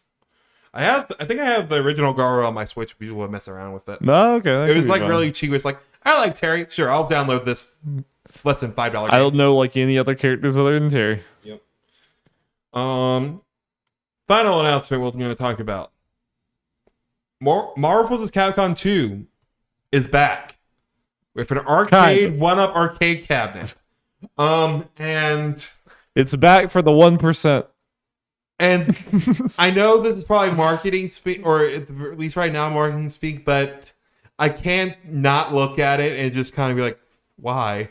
They mentioned in some press release or something that this is the last time it's going to be released. This is not what people meant necessarily, but they're marketing speak. But why? Yeah. I mean, do this. Sure, yeah. This is obviously a big collector's item. People will want this. But if you're doing this, and I know these arcade cabinets have online capability, what's stopping you from just putting on these consoles? Because that's what people want. Put it on Steam. That's what I mean. This is not. I would not. I do not consider this like, oh, you've actually made. You've made the game accessible. You've released it out of its prison. Like, no, you still haven't. Like you said to 1%. It's more like 0.01%. Yeah, because it takes like fucking $600, isn't it? Yeah. Like, no. Well, and then it's a giant arcade cabinet, so finding room that too. Yeah, like you haven't. Like I don't consider this. You haven't done anything. Yeah. Like the problem is still there. I haven't actually watched Max's video on this. Have you? No, this is the one I actually. I am curious, just his reception to it. Yeah. I know he's going to buy it, but still, I'm curious. I'm sure he's gonna say it's like, yeah, this is the whole idea was we want everyone to be able to play this game. This is not, that ain't it. That ain't it, Chief. But you know what is it? Project L. Oh boy, I can't wait to take some L's in that game. Oh boy, L's will be a plenty. Didn't have much to say on this. It's not an Evo thing because it's not an Evo announcement. They announced this up beforehand. I guess wanted to get a little bit of their own spotlight. They confirmed once and for all free to play. And they pretty much like, if you know Riot Game, you probably saw this coming. What? And might need help with the pronunciation. Alawi. It was announced as a fighter. Hell yeah, big tentacle mommy. Let's go. Yes. She's like one of the only tops I play. And she's fun. She's very fun. Yeah, it seems like and you had this reaction, it seems like other players that are really into League and know a lot of the characters, this was a surprise character. Not one expected. At least not necessarily. Yeah, no. I'm not like completely floored. She's like she was in the recent RPG. She's been like, she's not like a completely forgotten character or anything like that, but definitely not like one of the top, you would think of immediately like characters, or definitely not a character I would have thought would be announced this early. It would just be like, oh, she's in there too. Later. Yeah, when we really have like half a dozen characters announced. Right, yeah, she is one of the first, few, which I think is a very, very good sign, because it shows that what I would want in this game, that there's 160 something characters to choose from. Yes, obviously, have your Jinx, have your Ahri, have your Lux, have like the go-to marketing ones that everyone knows. But also, I want them to look at this list and be like, that would be a cool moveset. Let's do that. Yeah. Or, independent of popularity. Like, I hope they do that more. And that's exactly what I think Alawi is, because she's going to be very weird and cool as a fighting game character with all of her different tentacles, and like leaving a tentacle down that can attack away from your model, your character. Like, There's a lot of weird shit you could do with her. She also, I didn't even mention this before, she has a move, and I'm very interested to see if they put this in the fighting game. There's a move where she basically, you can rip someone's soul out of their body, and then you attack their ghost, basically, and then their ghost goes back to them, and they take the damage that you did. So, like, that could be interesting in the fighting game thing. If you, like, rip their soul out and start beating it up, you're like, no. It's like, especially if you kill them that way. If you pull it out, like, do the killing blow and then send it back to them. Oh, it'd be a fun thing if you do the, it has to go back. Right, yeah. Before the damage sets in. If she does that damage, it is enough to kill it, but before it gets back, the opponent kills you. Yes, so that could be very fun. Yeah. It's like it's on its way back. They're like, oh no, that's yeah. So there's just so many cool things. I'm so excited for this game. I mean, obviously, I have such league ties at this point, but it's very pretty. They basically have straight up said they want it to be like kind of more accessible as far as like inputs and stuff, like be able to be played on a keyboard, not have crazy half circled, whatever the fuck moves. It's like all of it seems like it's way up my alley, and it's League, and I'm happy. I've been rewatching Arcane. God fucking damn it, that show is so good. It's better on the second watch. It's like God, like every single character arc is just so well done. Pokemon. Sorry, I was positive about League. I'm not allowed to do that. Sorry, internet. It's okay. I'm about to be positive about Pokemon. No, we are heathens. Yep. Yeah, we had a Pokemon Presents last week. Showed a bunch of other non-mainline Pokemon shit. The spin-offs, there's mobile games. Had a fun little thing. Where is Pokemon Sleep? I don't know. I've been awake for so long, Pokemon Company. I need you to let me sleep. Please release me from this prison. They had a fun thing for Pokemon Masters that was teasing like a cinematic thing from the end of the second Gold and Silver, where you fight your character from Red and Blue. Made a cinematic. It got people like some people who aren't as much in the know very excited. I was like immediately like, oh, this is Pokemon Masters. And then looking back at some reactions like, oh my god, what is this? Oh! And then it was that, and they're like, why would you do that? It's like, it was a cool little thing. You don't take this stuff too personally. But anyway, let's get to the main thing we need to talk about here. Pokemon Scarlet and Violet. We got more information, finally. We got the region name. Paldea. Yeah, they gave a lot of, some other little tidbits. They showed some stuff for the shots of the world and everything. Showing like, okay, there look like to be more towns and everything. We actually got the region map and able to see like, okay, yeah, how the stuff is laid out. They have, as far as like stories and stuff, they said there are 3 different stories for this game that you can do in any order at any time that you want. What? Wait, what does that mean? 3 stories? They said that like they're 3 distinct like kind of stories. Like one of them is the gym challenge, and then they didn't really say exactly what the other 2 were, but based on what they showed, there's like these weird tower things that they showed that are looks like they're throughout the thing that play. One has to do with that. We got fucking Ubisoft towers up in here that unlock the map. And this headmaster dude of the academy you're gonna start at, which is obviously not the bad guy. Oh, Jeff, why would you even insinuate? Mentioned something about a treasure hunt, so I imagine one's gonna be based on that. And something cool that people probably pointed out there, we had your rival shown in the last thing, which is obviously going to be like your gym related rival, and they showed 2 other characters that are kind of similar-ish to your age that are supposed to be friends. So people were thinking maybe they're each a rival for the 2 other stories. Okay. Cool. Also, one of people pointed out one of them might very well be the child of the 2 professors. Because in his hair, it definitely has like the color and stuff from both of them and just little stuff. Say no more. The deviant artists are already on their way. I mean, they drew that when the professors were first They drew it before the trailer was done airing. Yeah.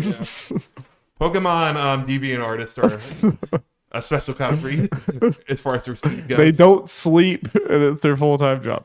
Yep.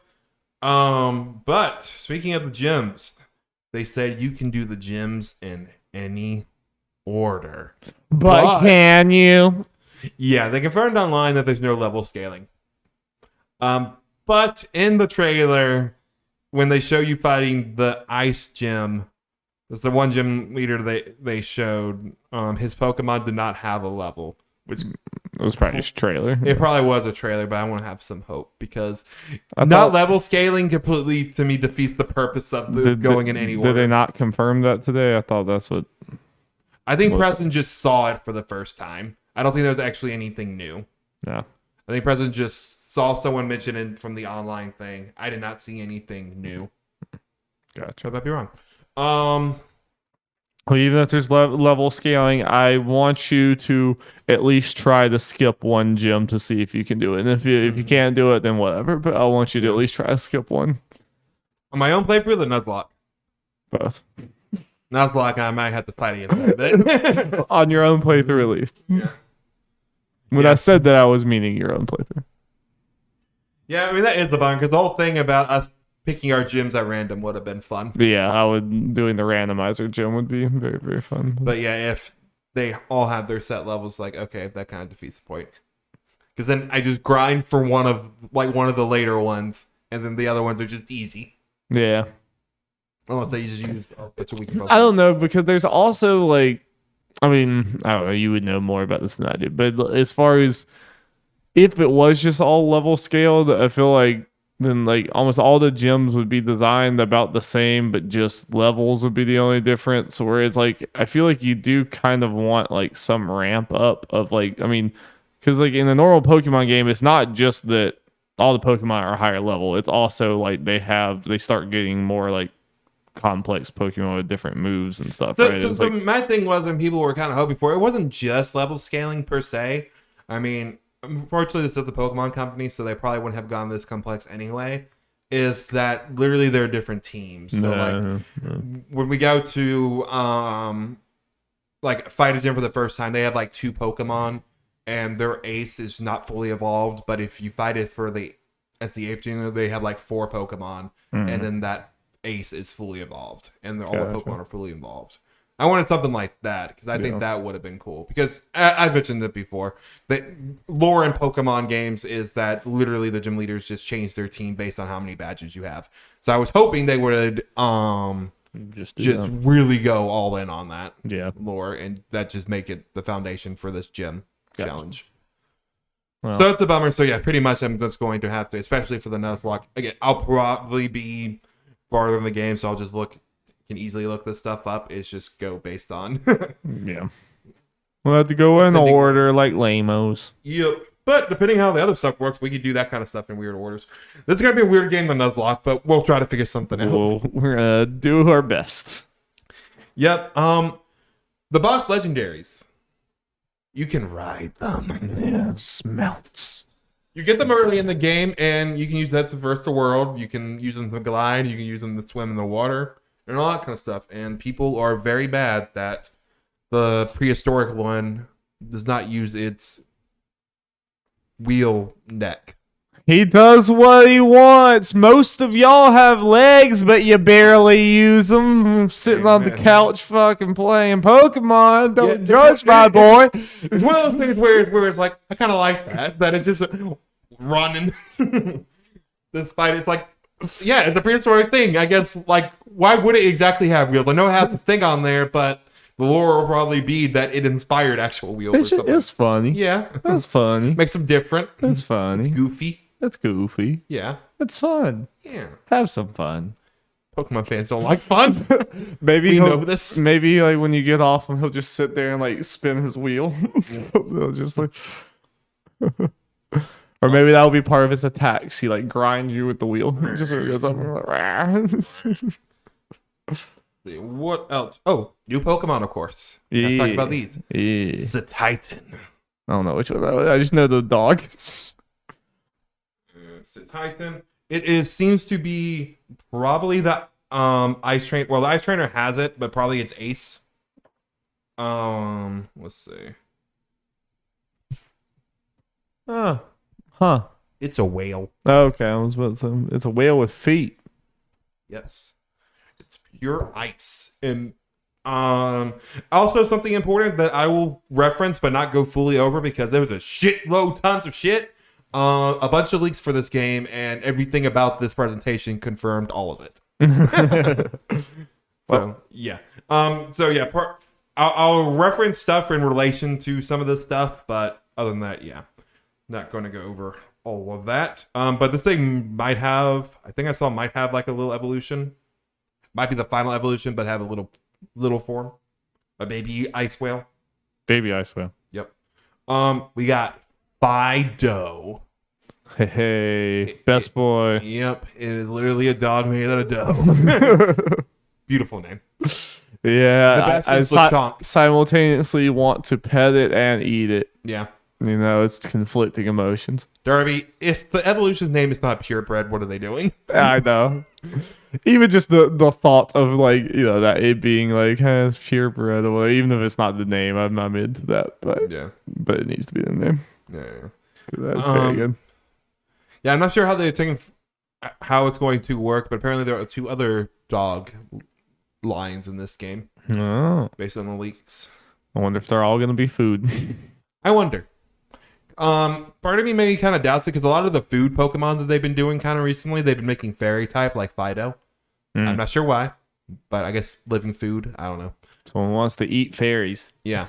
So maybe not because I know I can't remember what types they were said to be, but I know these other ones are supposed to be different types. But whatever. And we also, for the final Pokemon reveal, we got Paldean Wooper. Remember which one's Wooper? Yeah, I saw the picture. It just looks like he's a different color, right? Different. Some of them are like that, especially the smaller ones. With regional forms, but the kind of cute thing has these little antennas that kind of went straight out and had little lines like going like vertical. Mm-hmm. But in this one, it goes from water ground to poison ground, and now it has like 2 things going across, like it's a crossbones, 2 little bones. Okay, that's cute. But the very important thing about this, again, based on leaks, is instead of evolving to a Paldean Quagsire, which is normal evolution, it's going to get a brand new evolution. Okay, like a brand new Pokemon. That's good. So far, I was like, I don't know, he's a different type and he's a different color. Who gives a shit? But if he gets a whole new thing, then yeah, that's cool. So that will be fun. And unless the evolution is ugly, it's going on my team. You're that much of a Wooper fan? Wooper stan. Wooper squad, man. Okay. Yeah. He just looks like a pretty basic Pokemon to me. I didn't know He's you. just a little guy, just chilling. Yeah, I have no problem with Wooper. I just didn't know that you had such an affinity for Wooper. Yeah. I mean, Wooper is definitely one of those that would just be like, oh yeah, it's Pokemon. Yeah, pass on. I'm just out here speaking my truth. Raid battles are back in different forms. Instead of a Dynamax Pokemon, you are facing against the new, I don't know how to pronounce this, Terrestrial Pokemon. Terrestrial. Yeah. You're doing 4v1 shit. Yeah. But this time you don't have to wait for your teammates to do stuff. You can just keep on going. I don't know how exactly that's going to work. It's all spam into. I mean, like, yeah. Is it targeting you one at a time? I have no idea how this is going to work. We're going to have to find out. Huh. But that does make things easier, I guess. Yeah.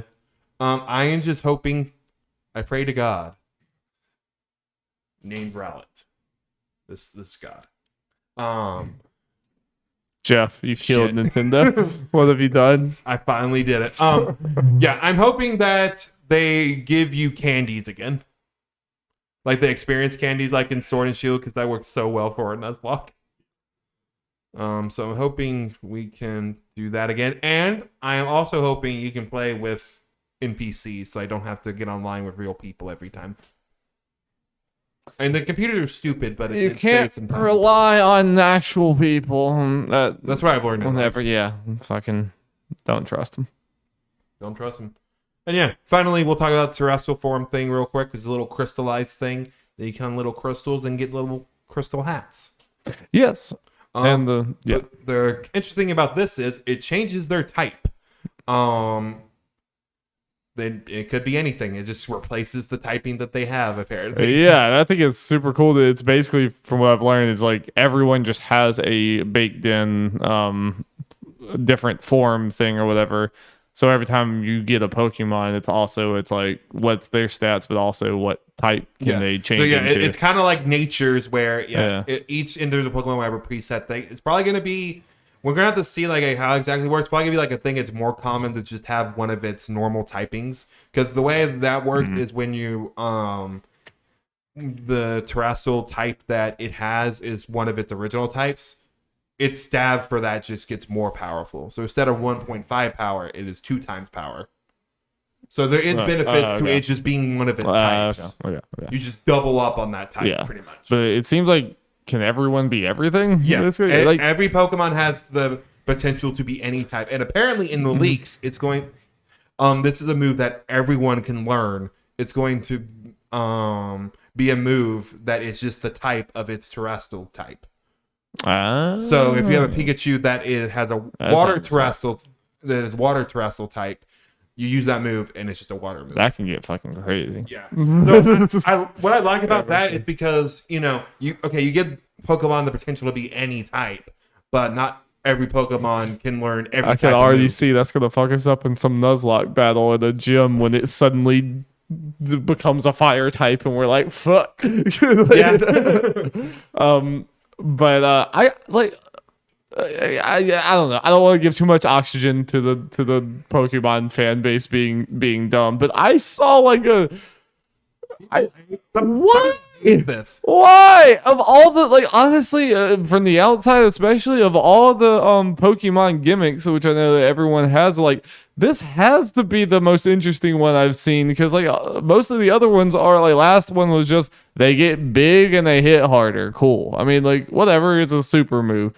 And like, it's like, this is so much more cool. Like, this has like actual strategy to it of like, I'm gonna keep this Pokemon, or it's like, oh no, you have, because now it's like you already like collecting the Pokemon, but now there's like a whole infinite another level of like rarity, and it's like, oh, you have one that has that. It's like, oh, that's cool. I don't, it's like, and you could end up getting that, but there's so many possibilities that you probably won't. So like, I think that's kind of cool that it's like what you have is kind of special and rare and everything. There's just a subset of the fan base that just hates any gimmick for any reason. I'm just like, guys, let's have fun with this little kids game. Yeah, I really don't get it. Well, and there's some people that like the application of what it actually does, but necessarily not the look of it, which I feel for Game Freak, because I imagine it's something they tried to figure out. Okay, they probably had the idea first of like what the new thing actually does, but they had to figure out like how to visually do it. Yeah. I imagine it was hard to come up with something that's like,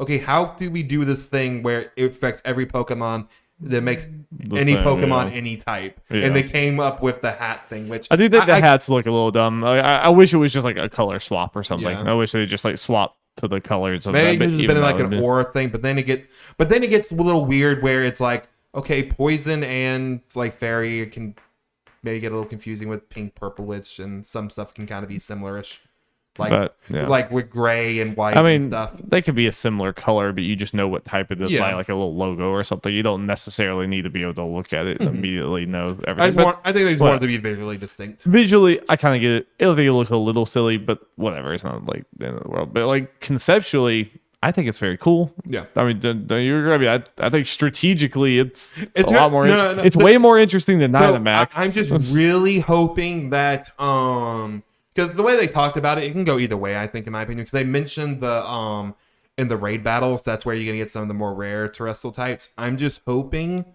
that that's not like the only way to get terrestrial types that are of different types. So like, not like every Pokemon we catch, like they never said anything that makes me particularly believe it. I'm just throwing this out there. Like, I'm just hoping it's not like every normal Pokemon we catch is going to have a terrestrial type that is one of its types already. I want them. That would be dumb. That would be dumb. Yeah, I'm not saying that the way they said things can make it interpreted any other way at this point. Yeah. No reason to particularly lean one way or the other. I was picturing this for sure as like every time we catch a Pokemon, it's like, oh, okay, what's it gonna be? I can see potentially that this happening. Each Pokemon, as far as terrestrial types, obviously it's more likely to have the types that it one of its types already.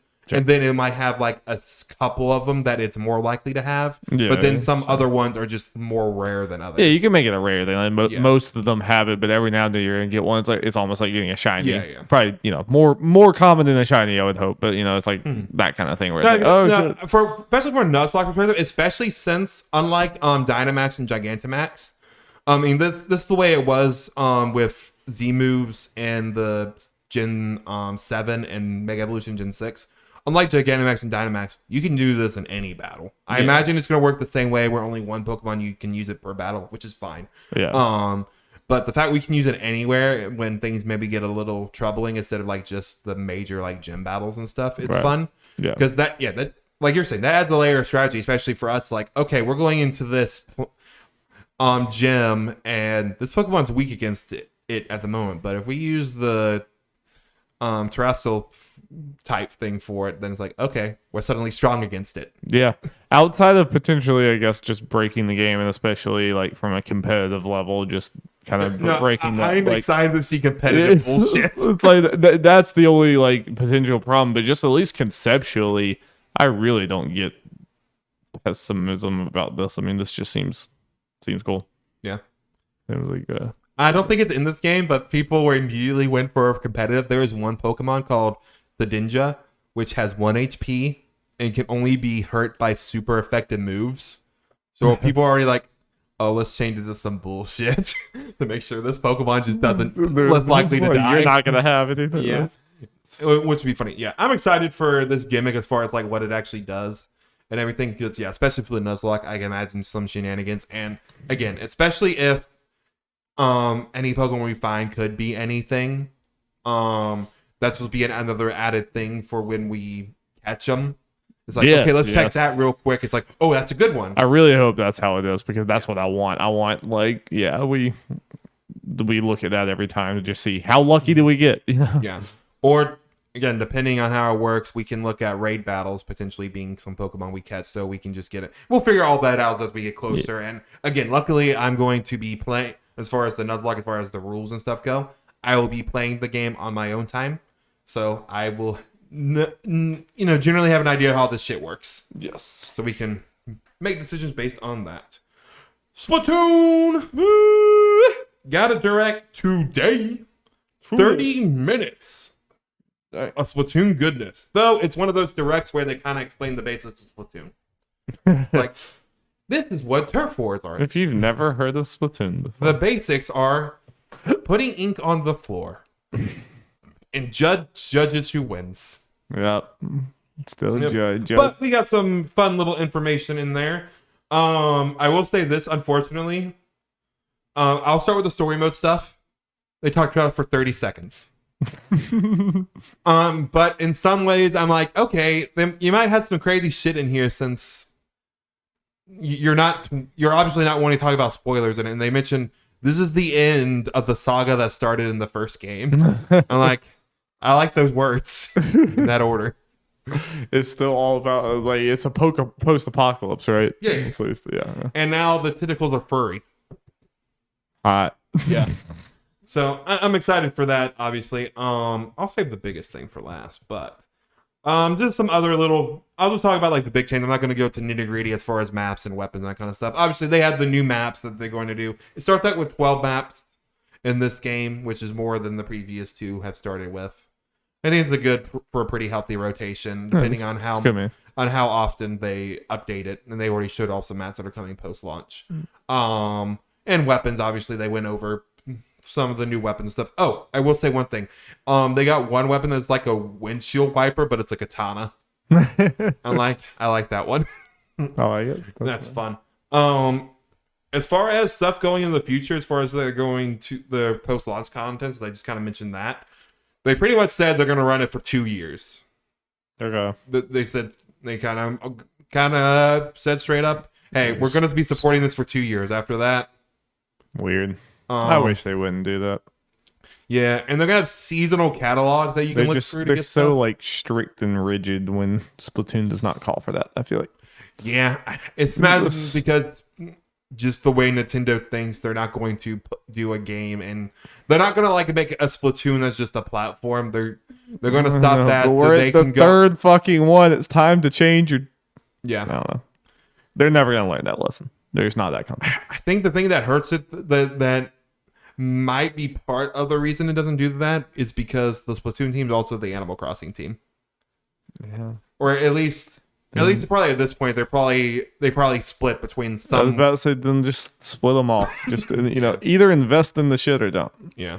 But at least for these 2 years, every 3 months for each 3-month period, they're going to have a seasonal catalog. That changes every 3 months. That's going to have different clothes and all that kind of stuff, weapons, yada yada yada. So that's cool. Just kind of straight up saying, okay, this is how long you got. They're going the seasonal route. You don't have to pay. It's not going to be a battle pass or anything. Right. Well, pay with in-game money, but yeah. They're being very upfront about how they have a plan, obviously. Yep. And some stuff you can buy.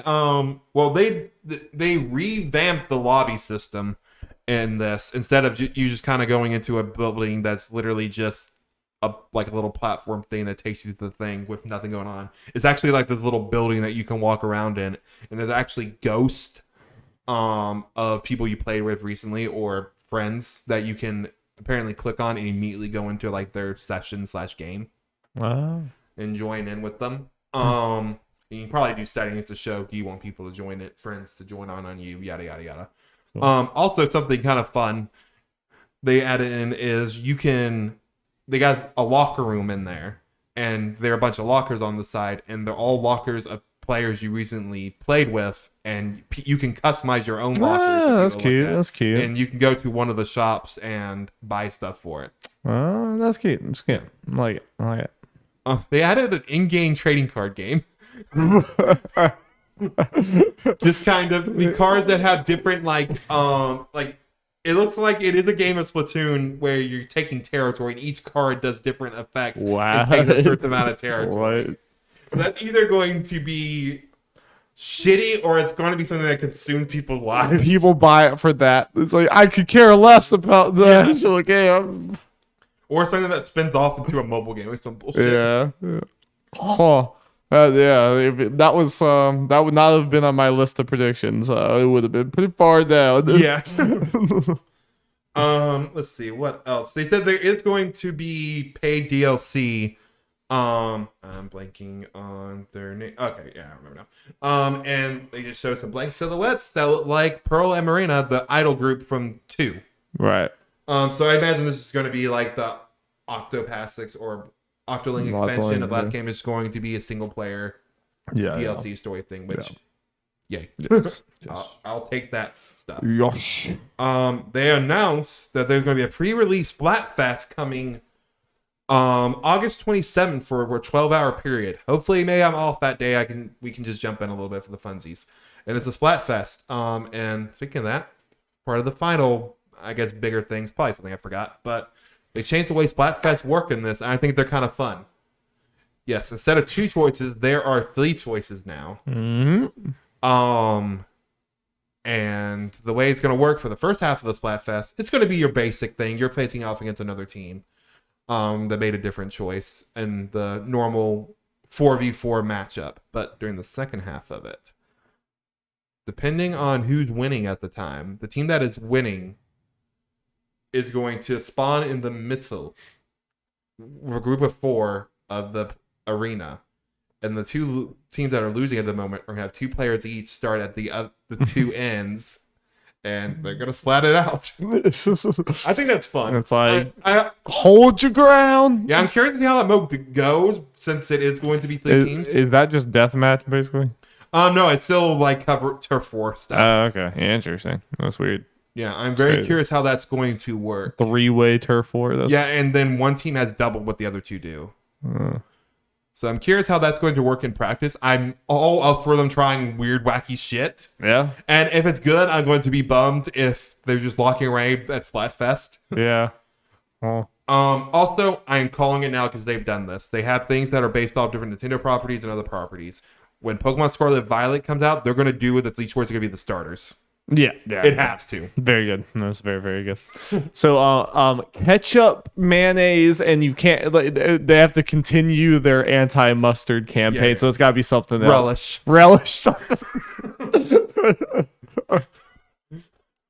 I'd pour it out for Relish. I don't think Relish is gonna. I don't think it has a chance there. Before we get into the final thing, I will say I like what I'm seeing. It's obviously Splatoon, but you see the changes there. This obviously is for Splatoon fans. Yada yada yada. Mm-hmm. I've said it before. I don't get why Splatoon gets as much hate for not like going in a drastically different directions compared to other franchises. I just don't get it. Well, no. Again, I think even when you look at the games, you can tell that it's like this kind of should have been an ongoing multiplayer thing that has single player expansions. Mm-hmm. Yeah, I think that's what I wish the whole thing was. You know, I wish they had revamped things like they had now, just as like a Overwatch style thing. I mean, even though Overwatch didn't do that after a certain point, but you know, for a long time, it's like I do wish that had happened. Yeah. But I can understand that. In general, it's like people are like, oh, this is just like it happened with 2 and time. It's like, oh, this is just a port of the previous game. Like, no, I get it. You can tell every little change. I get it, but I see that just leverage that Splatoon like just crazy. But it comes from a lot of people who like basically don't play any of these like games. Like, it comes from like single player. At least for me, I see people do it that are like normie, like people outside the Nintendo ecosystem that like in even games media who do play this stuff. Like I see it from all things. I just find it weird that game is like, I know you guys are. You don't leverage this to Call of Duty to nearly this degree. Yeah. And just other things like that. So, I don't know. But also, to end this, Darby, I'm going to show you the new Idol Trio. Which is the reason why they have 3 different choices. Because each idol's going to have their own choice for every Splatfest. Of course. And the new Idol Trio is named Deep Cut. The Deep State. I already showed you one of them. Yes, and I am a big fan of him.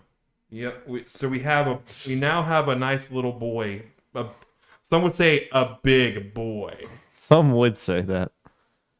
Maybe even a big man.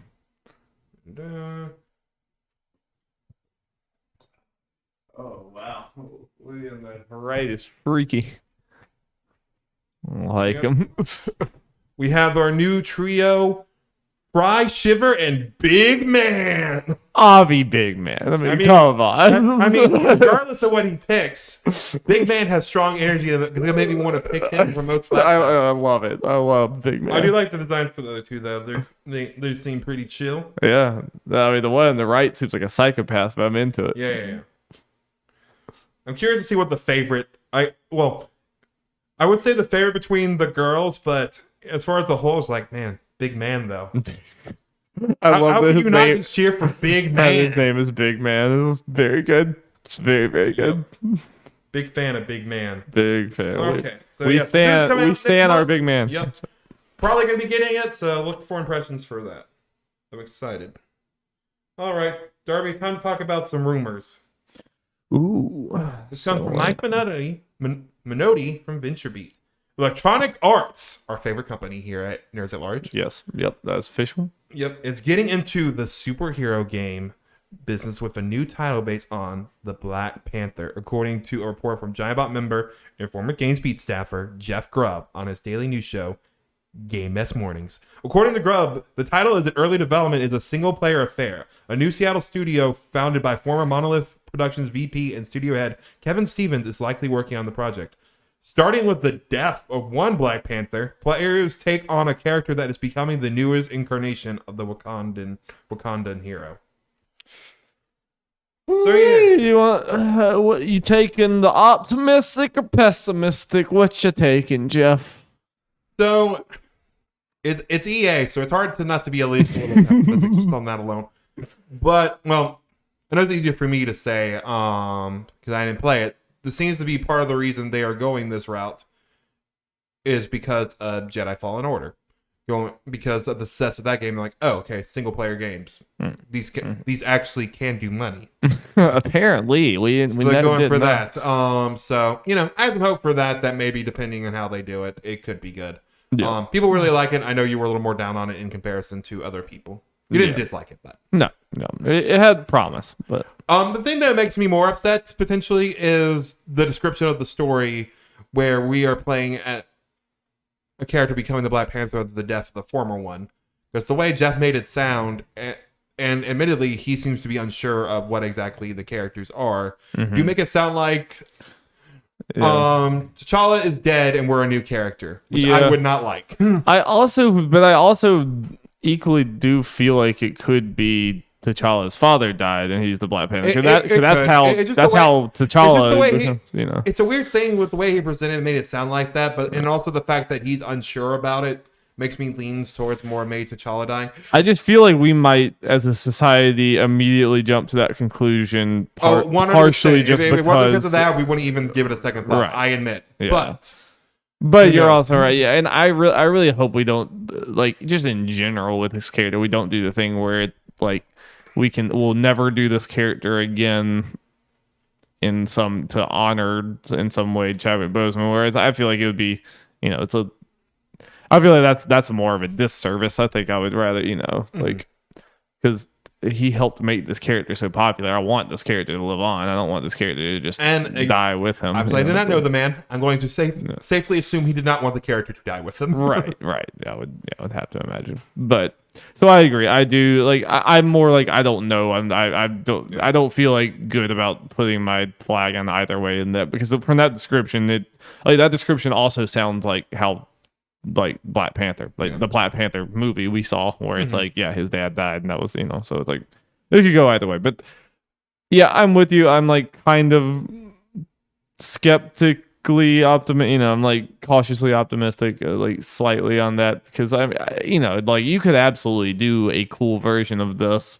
Wakanda is a very gorgeous, amazing setting. I would be interested to see how much they would go like open world versus like a linear story thing. I remember seeing it might have been open world. But it's also like, what does open world mean? And sometimes an open world game is like open zones. It's some big things, but it's not really open. It's like I don't know. Just interested to see exactly how they do that. And just my biggest worry would be that the combat just ends up feeling kind of just like another Arkham or Spider-Man or something, where it's just kind of like, kind of very easy and low impact brawler. And it's just kind of do this over and over and over and over and over again, which is how I feel like a lot of those superhero games end up getting to. So that would be my biggest concern. Yeah. I think Jeff threw out at some point that EA might be working on another one as well. I knew Iron Man was mentioned, but I cannot recall if it was that it was probably Iron Man or that it was not Iron Man. Interesting. I know Iron Man was mentioned, but I can't remember which one. So looks like EA is out of fully getting into Star Wars and going into, hey, we're doing a bunch of Marvel. Take a Marvel now. Oh boy. Yay. Oh boy. Time to end on other news. Other news. Some of these we already said. Midnight Suns. Delayed. Dead. It was delayed till the end of this fiscal year, which is March. But not give it a exact time frame to give the team some more time. And probably to get out of the clusterfuck that is October. Fair. Hasn't it already been delayed once? Yes. So. Unfortunate. Yes. And also the game wasn't getting received very well. Hopefully they can fix it. Yeah. I think some of the reception is just the kind of game it is and not necessarily the quality of it. We'll have to see. Yeah. But even weren't you pretty down on the last trailer? I just saw a story thing that looked weird. Some of it was not the best. Combat-wise, I feel fine about it. I just have, could just be in a bad cutscene. Lord of the Rings Gollum delayed by a few months. Jeff, are you gonna be okay? I'm barely holding it together, man. I mean, you've been very brave this whole podcast, knowing that you had to say this news. So I'm very proud of you. This can't be a surprise because I feel like we've seen not much of this game that was coming out. I can't wait to completely forget this game exists again for another few months. Yep. When was it supposed to come out? September 1st or something. Okay. Yeah, I'm curious to see what it ends up being, but Meta Oculus Quest 2 price has increased by $100. Because why not? think because the parts are more rare. So it's more Yeah, I fun to think it make. probably is, but it's still just like, yep, they could just do that. Yep. Yeah, but I think this is the first time we've had to report that a thing got a price increase like Yep. this. Just goes up. It's not offering anything else. It's just, Nope. it's just. Well, more. they are offering if you get it from now till I think the end of the year, or maybe December 1st, one of those. Beginning or end of December, you get Beat Saber with it. $100 Beat Saber. Yeah. The Near Automata Church was a lie. No, did I can't. It's been too long. Like, we didn't report on that, right? Like, We did. We talked we about it did. for a hot second last Okay. time. I thought it would have. I thought And it then was, like shortly afterwards when it got it. yeah, I thought it was like after Yeah. that. Yeah, I mean, yeah, it seems like at least whatever like the thing, the way they did it is like it's a very big, impressive like new innovation for modding. Apparently, I don't know the specifics of it, but it was like a whole. I agree. A whole ass thing. No, it was a lot of things like, no, that's something that could normally be done with mods. It's like, oh, it was. Yeah. Which in itself is cool. Like, I guess props to them. Also, I think Yokotaro played into it some. Like, even mentioned it, but did not deny that it was real or anything. Which that's not like the Yokotaro thing. to do. very him, And yeah. I can respect it. Yeah, no, I'm with you. Sonic the Hedgehog 3, the movie, is coming December 20th, 2024. And you know what, Darby? You know what's also coming out that day? Avatar 3. Well, I think Move over, Navis! I think we all know which blue boy we're gonna go see. You, none of them. Yeah, none of you are absolutely right. I'll be seeing Sonic the Hedgehog. All you fucking nerds are gonna be go seeing Avatar. I'm gonna walk in and see my blue hedgehog fight a black one. Please It's gonna walk be in great. with a Sonic shirt and just flip everyone off Yeah. as you're on you. Just wearing a shirt of Sonic with a sign saying Avatar And sucks. that mask over there, and yeah. Yeah. It's gonna be great. I'm excited. Please just have like Sonic's face and it just says "suck my blue dick" or something. I don't want to get in trouble.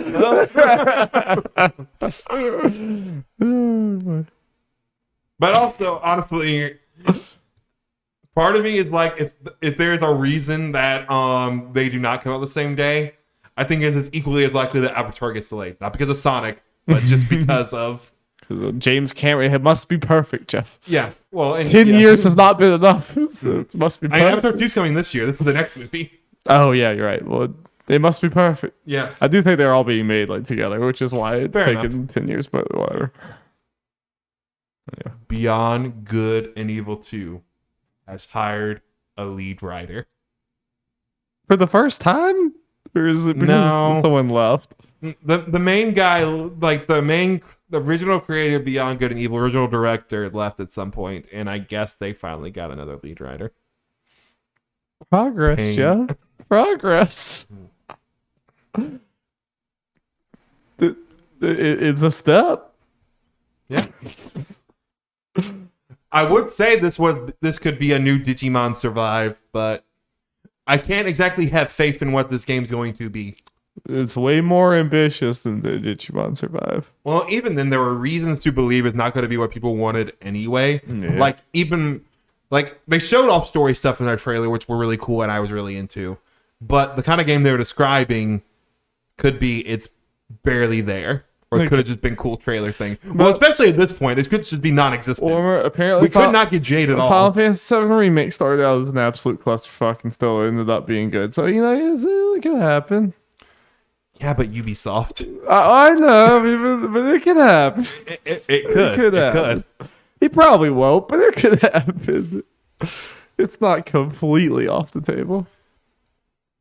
If the only Ubisoft franchise I care about Mario Plus Rabbids, they can't hurt me. Oh, thank you guys so much for watching. Very good episode, Jeffrey. Indeed. Look forward to next time when I'm sure I'll have more Xenoblade impressions. Maybe some more Digimon Survive. Can't think if there's anything else that would be coming out that we would be talking I just want about. Overwatch. Oh yeah. Yeah, unfortunately not Overwatch related. Something I think it would happen before definitely. Before we will probably record the next podcast is the Gamescom Opening Night Live hosted by Jeff Keighley. Right. Yeah, it's gonna be apparently 2 hours with 30 games. No, I don't know what my expectations necessarily are for that. We're getting Sonic Frontiers. Basically 0 for me. Yeah. I'm expecting a couple cool games. I mean, at least for Jeff's shows, I can always at least count on. They're probably at least going to be. Obviously, there's going to be a bunch of the random AAA stuff I don't care about. Just some of the games again. But there'll probably at least be a couple cool indie games. A couple of the random stuff that I missed. Just too damn long. Yeah. Too fucking hours. But I am off that day. So against my better judgment, I am reacting to it. Have fun. Yep. And Darby will be over there in the other room working. That is correct. If something truly crazy happens, I suppose you could pull me over. If I get a call, I would have to immediately go back. But yep. So yeah, that'll be fun. Yeah, it'll be fun. All right. Jeff's. Oh wait. Hopeful / prediction. More One Piece Odyssey. Show us more shit. Or actually, mainly give us a release date. Monkey the Luffy. Monkey the Luffy. All right, bye.